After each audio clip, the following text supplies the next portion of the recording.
Hello Malegaon, ये है आपकी आवाज।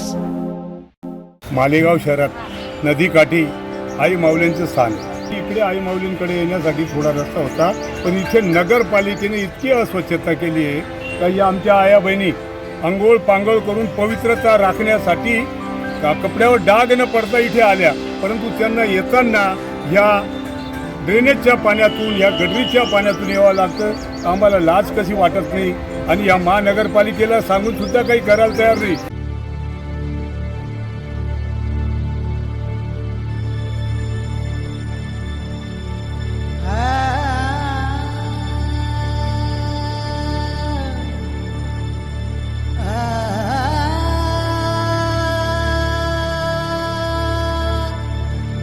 आता असं वाटतं का याच्यासाठी आम्हाला आत्महत्या तर नाही करावं लागणार उद्या.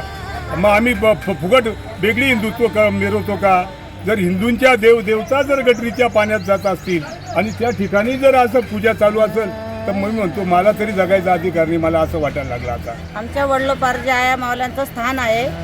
आम्ही सगळे पूजेला आलेलो इथं, पण पहिल्यापासून सगळं घाणीतच वापरतो आम्ही इथं. आमच्या 2 महिन्यापासून हा 3रा कार्यक्रम आलेला आहे. सगळं घाण पाण्यात यावं लागतं आम्हाला. नगरपालिकावाल्यांनी आमची दक्षता घ्यावी, आमची एवढी विनंती आहे. बाहेरगावून आलेलो आहे, कोणी सुरतहून आलं, कोणी धुळ्याहून आलं आहे. तेवढी तुम्ही दक्षता घ्यावी एवढीच आमची विनंती आहे. तरी आता अशा घाणीमध्ये बाहेरगावचे लोक आले, हे मालेगावचं नाव लौकिक काय करत घेऊन जातील. माझं नाव ललिता अशोक सुर्वे. मी नाशिकहून आली. माझं माहेर आहे इथे मालेगावला.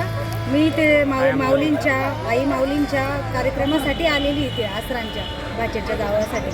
पण इथली अवस्था जी पाहिली ना ती खूप घाणेरडी आहे. स्वच्छता अजिबात नाही आहे. जे कार्यक्रम देवासाठी आम्ही करायला येतो इथे गटरीचं पाणी वाहतं, वास फार येतो तिथे.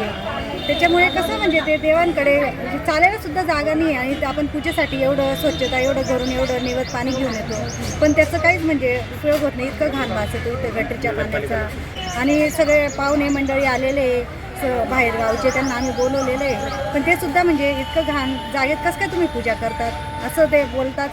ते हे नगरपालिकेने लक्ष दिलं पाहिजे. धुळ्याहून आलेली आहे, पण इथे आमच्या आसरा आहेत माऊल्या, पण आम्हाला म्हणजे अजिबात इथे पाय ठेवायला जागा नाही. इतक्या घाणीमध्ये असं तशा याच्यात आम्ही येतो आणि देवा धर्माचं सगळं करत राहतो. पण नगरपालिके काही लक्ष देत नाही आणि सगळ्या गोष्टी म्हणजे त्यांनी कराव्या ही नम्र विनंती. हा लक्षात त्या भगवंताला प्रार्थना केली पाहिजे का देवा यांना सद्बुद्धी तर देऊ नको, पण दुर्बुद्धी का देतो? सद्बुद्धी तर येणारच नाही यांना. मोठ्या मोठ्या गप्पा मारतात. स्वच्छ मालेगाव, सुंदर मालेगाव. किती मोठं प्रदूषण आहे. इकडे जल प्रदूषण, इकडे वायू प्रदूषण.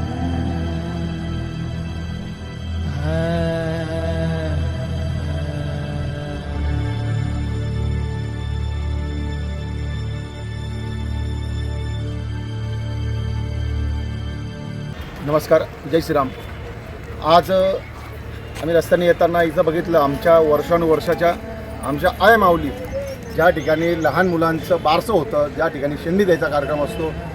दर वर्षातून 1 महिना जो असतो अधिक मासाचा असतो आणि आत्ताचा जो महिना ह्या महिन्यामध्ये प्रत्येकजण नैवेद्य द्यायला येतो. अशा ठिकाणी नदी किनारी असणाऱ्या आसरांना आज ज्या ठिकाणी एवढ्या महिला बाहेर गावून आलेल्या, बडोद्याच्या, धुळ्याहून, मालेगावातून येणाऱ्या महिलांना साधी जाण्यासाठी जागा नाही आहे.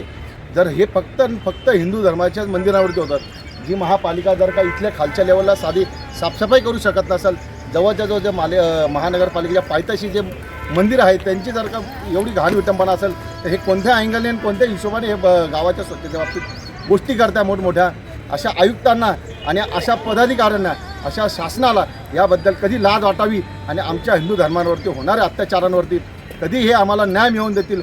ना इलाज असता आम्हाला कदाचित ह्या गोष्टी वेळोवेळी नाही झाल्यामुळे आम्हाला याच्यावरती आंदोलनाच्या स्वरूपात कधी पावले उचलावे लागतात आणि ही वेळ येऊ नये या अगोदरच महापालिकेने याच्यावरती कारवाई करावी व याच्यानंतर ही गोष्ट घडणार नाही याची काळजी घेण्यात यावी.